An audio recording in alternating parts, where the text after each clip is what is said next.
পাঠ করে কত কিনা দিরিয়া মন্দিরের কথা সব জায়গা করে চলছে মন্দিরে একটা এই দুই একটা এই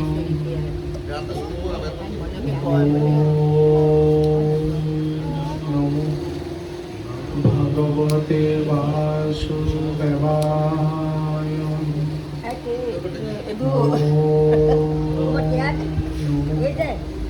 ভগবতে বাসুদেবায় হরি ওম তৎসৎ হরি ওম তৎসৎ হরি ওম তৎসৎ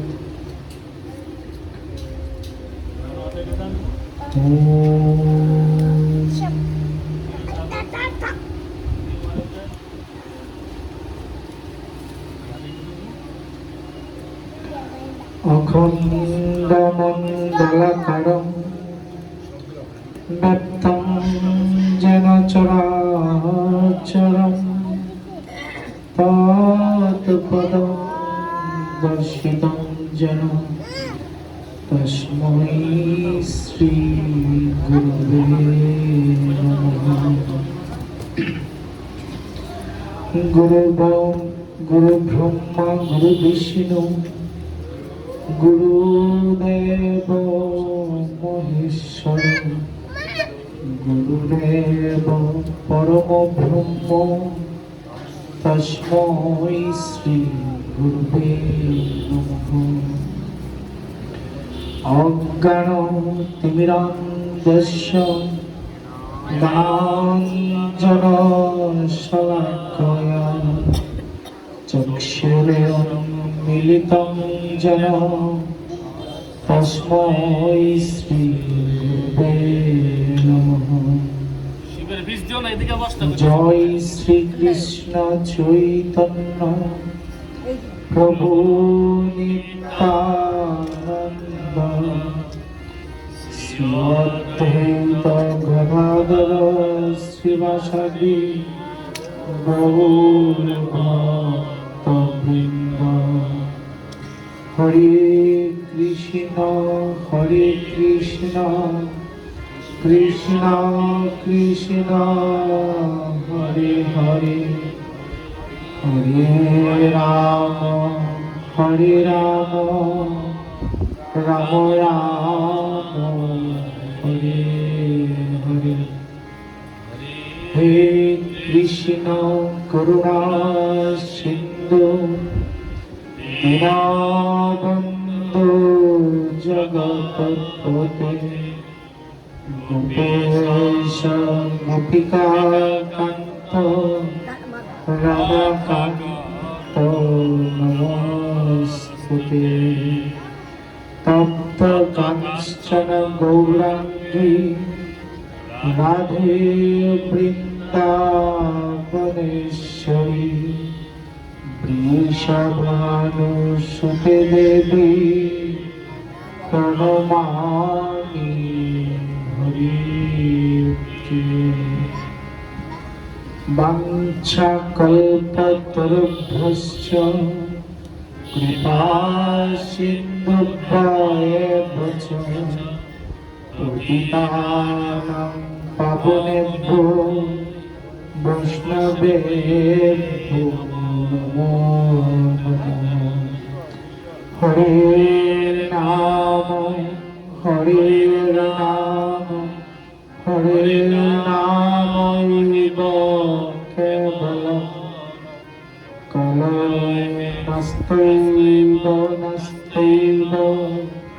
নাস্তৈব গতিরন্যথা। হরে কৃষ্ণ কৃষ্ণ কৃষ্ণ হরে হরে হরে রাম রাম রাম হরে হরে। শ্রীমদ্ ভাগবত কি জয়, শ্রীমদ্ ভাগবত কি জয়, শ্রীমদ্ ভাগবত কি জয়, ভক্তবৃন্দ কি জয় বৈষ্ণবগণ কি জয়, ভক্তগণ কি জয়।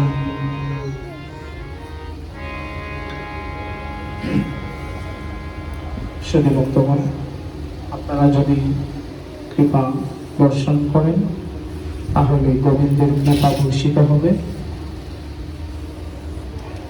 তাহলেই ভগবত রসাস্বাদন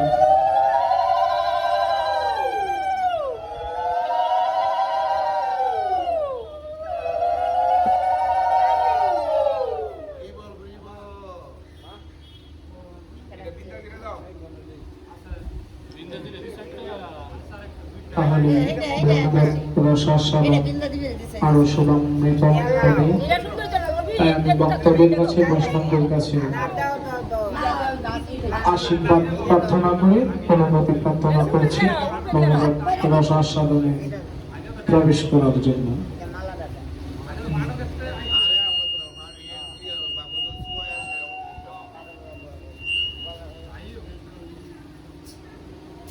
মালাটা দিয়ে দাও।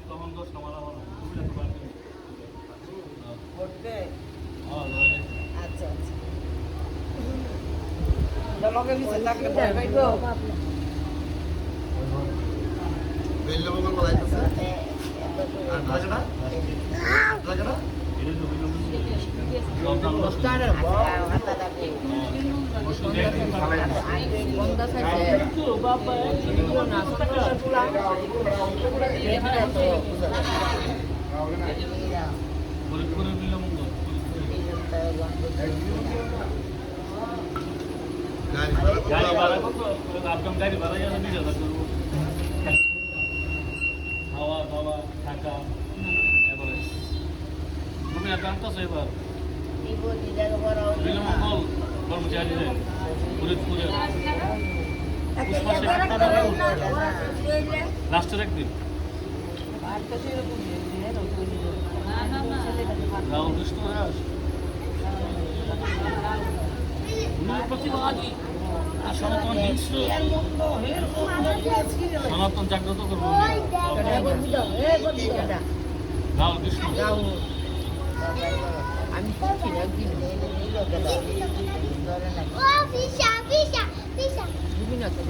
এদিকে বীরপুরা হলে শাখা সিন্দুরের কথা কইয়া 2.5 ঘন্টা কাটাই দিচ্ছে, আমি এটা তো হইল না। আর এদিকে কই না তাই একটু দুর্গা হলে দুর্গা হলে একটু শেষ করে দুর্গা হইছে গেলে এই জিনিসটা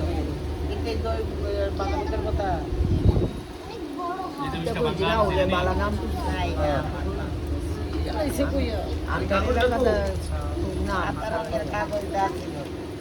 এ কুরুক্ষেত্র যুদ্ধে বিশ্বদেবের দেখছি। আর আমি কইতেছি মনে আছে বিশ্বদেবের তীরেরই এক ঘটনা। তীরের পরে জায়গায় এখানে একটা লাইন মনে আছে আমার।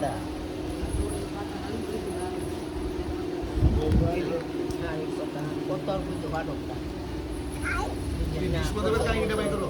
রাত দিন ভাত দিতেছে কয়টা করে একটা তোমার পিল্লে লাইছে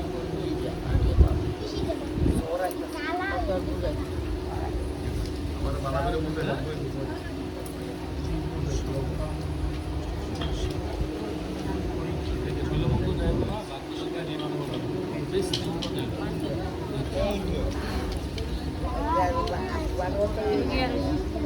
ওয়া কেউ ধরে না।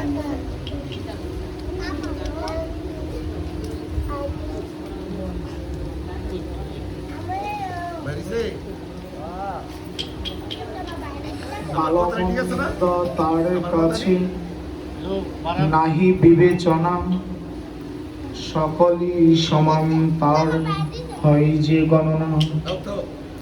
ভক্ত প্রতি মায়া তার কর দর্শন, অতি অপরূপ হয় ভক্তের জীবন। সাক্ষাৎ উপমা তার কর দর্শন, উদ্ধার করিতে মোরে করে আগমন। মৃত্যুকাল উপস্থিত হেরিয়া আমার আবির্ভূত জনার্দন মানব আকার। অর্থাৎ ভীষ্মদেব বলিতেছে যে ভগবান শ্রীকৃষ্ণের কাছে ভালো মন্দ, প্রিয় অপ্রিয় বলে কোনো কিছু নাই, তার কাছে সকলেই সমান। গীতাতেও কিন্তু ভগবান অর্জুনকে ষষ্ঠতম অধ্যায়ে বলছে, হে অর্জুন, তারাই আমার কাছে অতি প্রিয় যাদের কাছে সকলেই সমান। ধনী দরিদ্র, কালো ফর্সা, নারী পুরুষ, শত্রু মিত্র সকলের প্রতি যাহাদের সমান ভাব, তারাই আমার কাছে অতি প্রিয়। তো ভীষ্মদেব এখানে এই কথাটাই বলছে, ভালো মন্দ তার কাছে নাহি বিবেচনা, সকলেই সমান তার হয় যে গণনা। তাহার কাছে সকলেই সমান।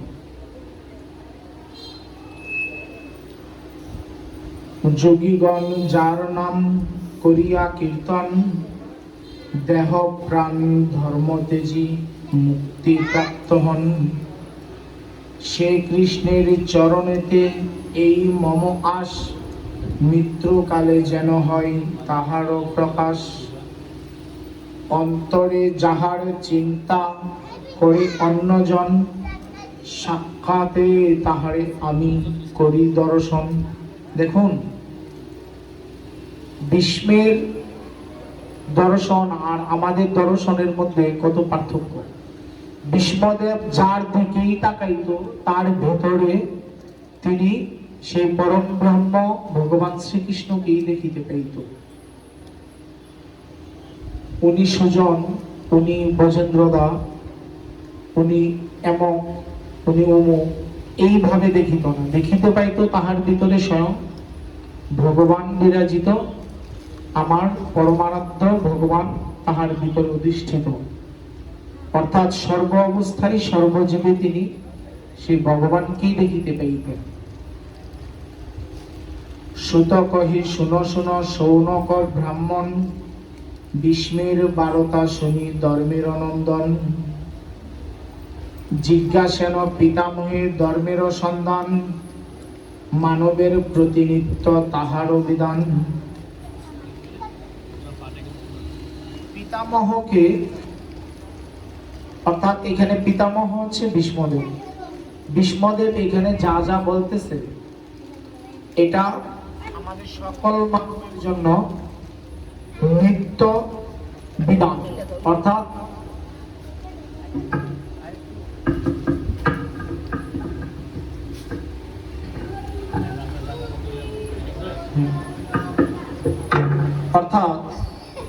ভীষ্মদেব এইখানে যা যা বলতেছে তাই হচ্ছে আমাদের মানব সমাজের জন্য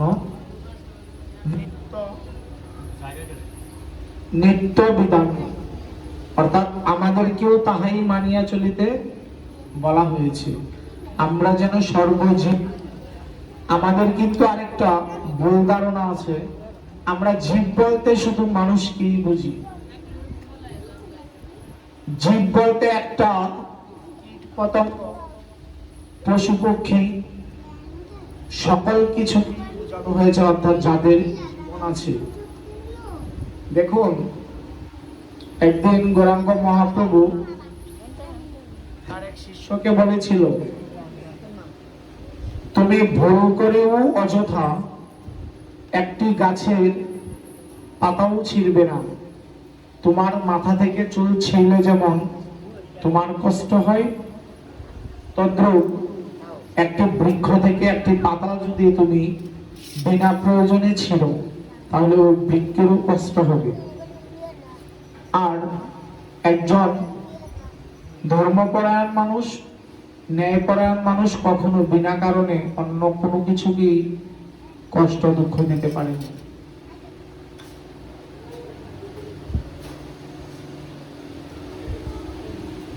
নিবৃত্তি কেন বা বর্ণের বেদে ধর্ম রূপভেদ, নিবৃত্তি প্রবৃত্তি ধর্ম করহ প্রভেদ। বলছে বর্ণভেদে যে আমরা ধর্ম এক একজনে এক এক ভাবে পালন করি, এটা নিষেধ করে দিয়েছে ভাগবতে। এটা আমার কথা না। বলছে কেন বা বর্ণের বেদে ধর্ম রূপভেদ। আমরা জন্ম সূত্রে কেউ সাহা দেই, কেউ রায় দেই, কেউ সরকার দেই, বা অনেক অনেক কিছু দিয়ে থাকি। আপনারা দেখে থাকবেন যাদেরকে আমরা অনুসরণ করি তাদের নামের আগে পরে কিন্তু কোনো সাহা, রায় চৌধুরী, সরকার, দাস কিছুই নেই। বাবা লোকনাথ দাস বলেন কি? বলি না। কিন্তু শ্রীরামকৃষ্ণ রায় বলি কি? বলি না। শুধুমাত্র শ্রীরামকৃষ্ণ পরমহংসদেব। আমি নামের এই পরমহংসদেব কেন বলা হয় এটা মাহাত্ম্যটা একদিন বলেছিলাম। হাঁস যেমন দুধ জল মিশানো থাকলে ওইখান থেকে দুধটা খেয়ে জলটা ফেলে দেয়, জলটা কিন্তু খায় না। তদ্রূপ যারা মহাজ্ঞানী, যারা নিজেকে সংসার জগৎ থেকে মুক্তি করে পরম ব্রহ্মকে লাভ করেছেন, তারাও এই সংসার থেকে শুধু দুধটুকুই, অমৃতটুকুই আহরণ করেন। আর এই সংসারের ঝামেলা সংসারেই রেখে যান। যার কারণে শ্রীরামকৃষ্ণ বলেছিল, তুমি সংসারে থেকো, সংসারী হইও না। দুইটার মধ্যে কিন্তু অনেক পার্থক্য। সংসারে থাকলে যখন ইচ্ছা তখনই যাইতে পারবেন, আর সংসারী হইয়া উঠলে আঠার মতো লেগে যেতে হবে, আর যাওয়া হবে না।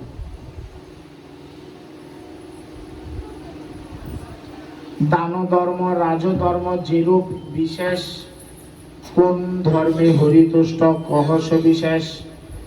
নৃপতির অনুরোধে গঙ্গার কুমার কহিলেন ধর্ম কথা অতি চমৎকার। ধর্ম অর্থ কাম মুখ্য আদি আছে যাহা, ধর্মপুত্র যুধিষ্ঠিরে কহিলেন তাহা। প্রবৃত্তি নিবৃত্তি আদি ধর্ম কথা যত, উদাহরণের সহ কহে মনুমত। ইচ্ছামিত্র মহাযোগী ভীষ্ম মহাবীর, উত্তর অয়নে মিত্র করিলেন স্থির। যেই হেতু স্বরূপরি করিয়া শয়ন, অর্থাৎ স্বরের উপর শয়ন করিয়াছে ভীষ্মের ইচ্ছামিত্র। ওই দিন আমি বলেছিলাম, যেই হেতু স্বরূপরি করিয়া শয়ন, সহিয়া যাতনা বহু রাখেন জীবন। বুঝাইতে যুধিষ্ঠির ধর্মের কথন, আসিল সময় সেই উত্তর অয়ন। যুধিষ্ঠিরকে ধর্মের কথা বোঝানোর জন্য ভীষ্মদেব সরসজ্জার উপর অসহ্য যন্ত্রণা সহ্য করে ইচ্ছামিত্রর বলে উনি জীবিত ছিলেন, যাহাতে যুধিষ্ঠিরের মাধ্যমে এই জগৎ সমাজ উপকৃত হয়, ধর্ম কথা শুনতে পারে, ধর্মের বিধান বুঝে চলতে পারে, ধর্ম পথে চলে সেই পরম ব্রহ্ম, পরম ভগবানকে লাভ করতে পারে। আমাদের উপকারের জন্য ভীষ্মদেব এই সরসজ্জায় অসহ্য যন্ত্রণায় কাতর থেকেও ধর্ম কথা বলেছেন। আর আমরা সামান্য একটু জ্বর হলেই, যেমনটা আমি একটু আগে বলেছিলাম, আমি আমার দোষ স্বীকার করছি যে আমি অসুস্থ, পারবো না, কিন্তু ভক্তরা আমাকে সাহস দিয়েছে। সবই ভগবানের কৃপা, ভক্তদের আশীর্বাদ। রসনা সংযত তবে করি ভীষ্মবীর, চতুর্ভুজ রূপে মন করিলেন স্থির। সকল কামনা হতে আকর্ষিয়া মন, ধ্যান যুগে করিলেন নেত্র উন্মিলন। চিত্তের মাঝেতে হয় সংযম প্রকাশ, সকল অনিষ্ট তাহে হইল বিনাশ। এটাই একমাত্র উপায়। আমাদের যতগুলো ইন্দ্রিয় আছে, সকল ইন্দ্রিয়কে সংযত করাই সাধনার উদ্দেশ্য। ইন্দ্রিয় সংযত করাই কঠিন, সাধনা কোনো কঠিন জিনিস নয়। আয়না পরিষ্কার করলে যেমন অটোমেটিক আপনি নিজের চেহারা আয়নায় দেখতে পাবেন। আয়নাকে আর বলতে হবে না যে তোমার আয়নাতে আমার চেহারাটা দেখাও।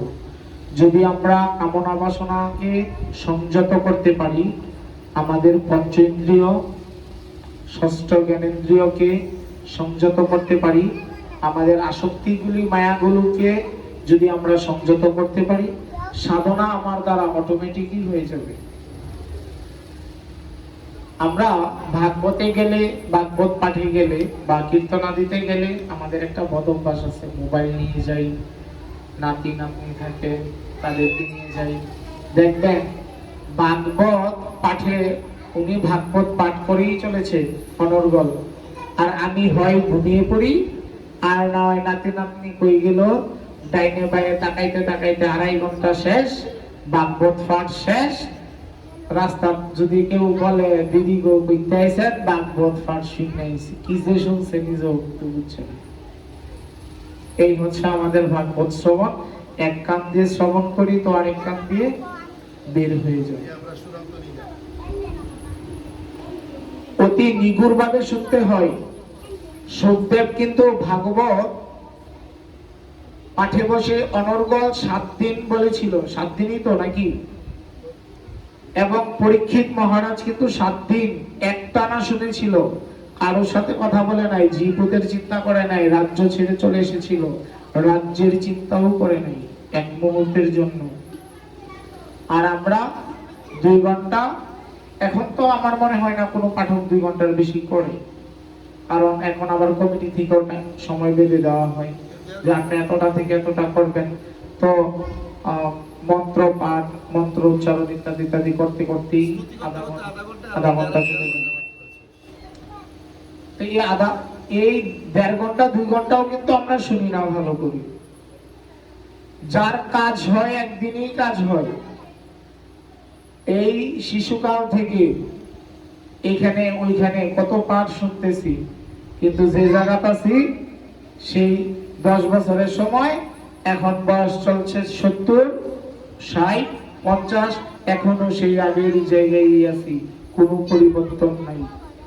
তাহলে বুঝতে হবে ভাগবত শ্রবণে আমার এখনো তেমন কোনো কাজ হয় না। যদি কাজ হইতো তাহলে এই 30 বছরে 40 বছরে আমার মধ্যে অনেক পরিবর্তন আসতো।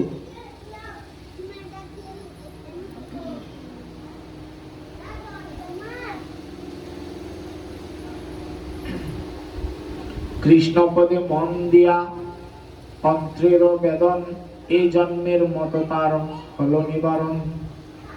মিত্রের সম্মুখে হেরি ভীষ্ম মহাবীর, স্তব গানে ভগবানে তসিলেন ধীর। সকল সমক্ষে ভীষ্ম গদ গদ স্বরে, কহিলেন মনোভাব প্রকাশী অন্তরে। নানা ধর্ম বলে চিত্ত সংযত অভ্যাস, আছিল অন্তরে মোর যেমত প্রকাশ। ভীষ্মদেব দুর্যোধনের জন্য যদিও যুদ্ধে অবতীর্ণ হয়েছিল, কিন্তু ভীষ্মের কিন্তু রাজ্যের প্রতি, রাজ্য পদের প্রতি কিন্তু কোনো লোভ ছিল না। আপনারা জানেন যে ভীষ্মদেবকেই প্রথম এই রাজ্য সিংহাসনে বসানোর জন্য বলা হয়েছিল, কিন্তু ভীষ্মদেব বলেছিল আমি এই রাজ্য সিংহাসনে বসতে পারবো না। যদিও এটার পিছনে একটা কাহিনী আছে, আপনারা মহাভারত অনেকে দেখেছেন, শুনেছেন। উনি ইচ্ছে করলেই কিন্তু এই রাজ্য সিংহাসনে বসতে পারতো, কারণ তার উপর দিয়ে কথা বলবে বা তার চেয়ে সাহসী এবং কি বলে মহাবীর যোদ্ধা আর কিন্তু কৌরব পক্ষে বলেন আর পাণ্ডব পক্ষে বলেন কেউ কিন্তু ছিল না।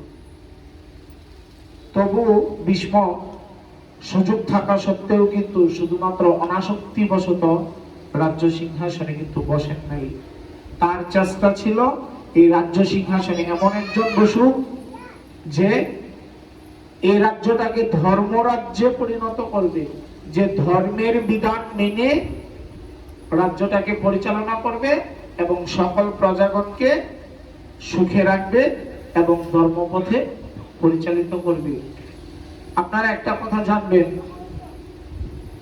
একজন জ্ঞানী ব্যক্তি সমাজ থেকে মারা গেলে যতটুকু ক্ষতি হয় তার চেয়ে অনেক বেশি ক্ষতি হয় যদি এই প্রশাসনিক বড় বড় পদগুলাতে, অর্থাৎ চেয়ারম্যান, মেম্বার, এমপি, এইসব পদগুলাতে যদি দুর্নীতিবাজ খারাপ মানুষ বসে।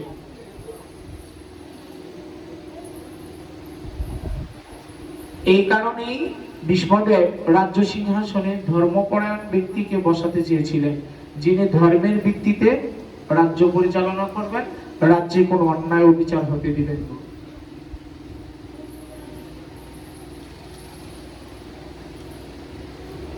অর্পিলাম সেই দন আমি সনাতনে, নিষ্কাম হইয়া হৃদে তেজীব জীবনে। ভগবান আনন্দেতে সদাই মগ্ন, ভগবান আনন্দেতে সদাই মগন, আনন্দই তার রূপ বেরিয়া ভুবন। তথাপি করিয়া কবু প্রকৃতি আশ্রয়, ক্রীড়াত ছলে পৃথিবীতে আসে দয়াময়। প্রকৃতি হইতে এই সংসার সৃজন, সেই পদে অন্তে হও রত মম মন। অর্জুনের সখা ইনি শ্রীমধুসূদন, সারথির রূপে করে রথাঙ্গ ধারণ। আহা আহা কি দেখিনু তোমায় ঈশ্বর, তমাল সমান কিবা নীল কলেবর। পীতবাস কিবা শুভে করিছে দারণ, হেরিয়া যাহার রূপ মুগ্ধ ত্রিভুবন। মুখপদ্মে কেশরাশি হইয়া পতিত, আহামরি কিবা শোভা তাহে বিকশিত। আমার কামনা এই প্রভু তব প্রতি, চিরকাল রহে যেন তব পদে মতি।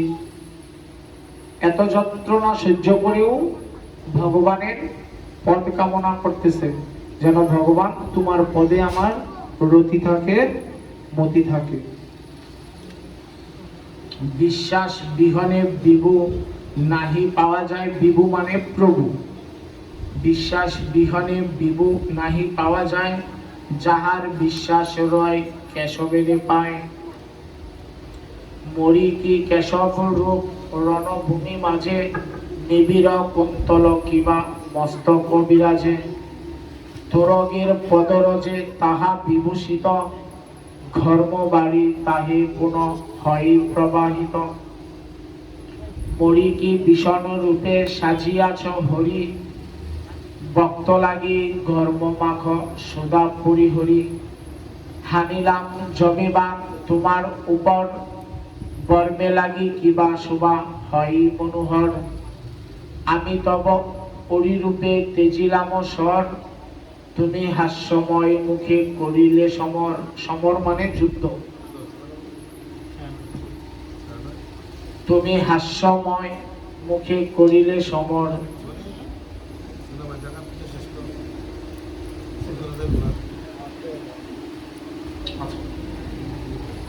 অপার মহিমা তব শ্রীমধুসূদন, কে পারে মহিমা তব করিতে বর্ণন। এক্ষণে বাসনা হরি করি অনিবার, মনে মন যেন রহে মোর চরণে তোমার।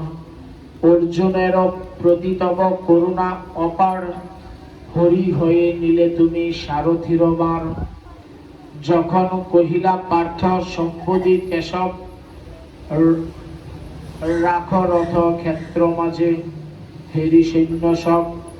রণভূমে রথ তবে করিয়া স্থাপন, কটাক্ষে বিপক্ষ বল করিলে হরণ।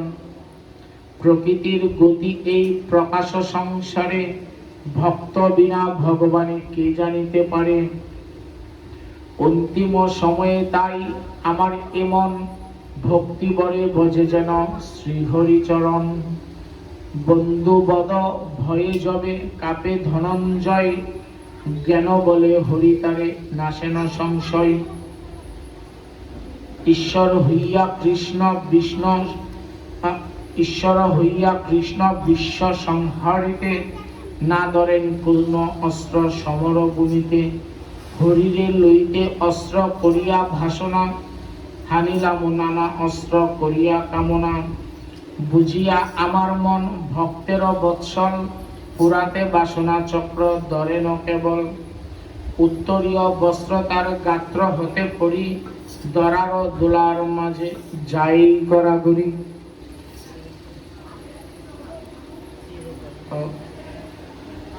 সবুদা রচিল গীত হরি কথা সার, বুঝিলেন ভাবে সবে সংসার অসার।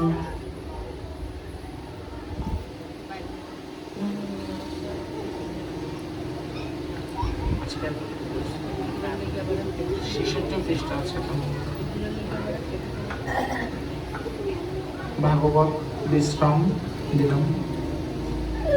জয় নিতাই গৌর হরি বল, নিতাই গৌর হরি বল, নিতাই গৌর হরি বল। জয় রাধে শ্যাম, জয় রাধে শ্যাম, জয় রাধে শ্যাম, জয় রাধে শ্যাম। হরি ওম শান্তি, ওম শান্তি, ওম শান্তি। জগতের সকল প্রাণী সুখী হোক, শান্তি লাভ করুক, জীবনান্তে ভগবানের চরম পরম পদ লাভ করুক।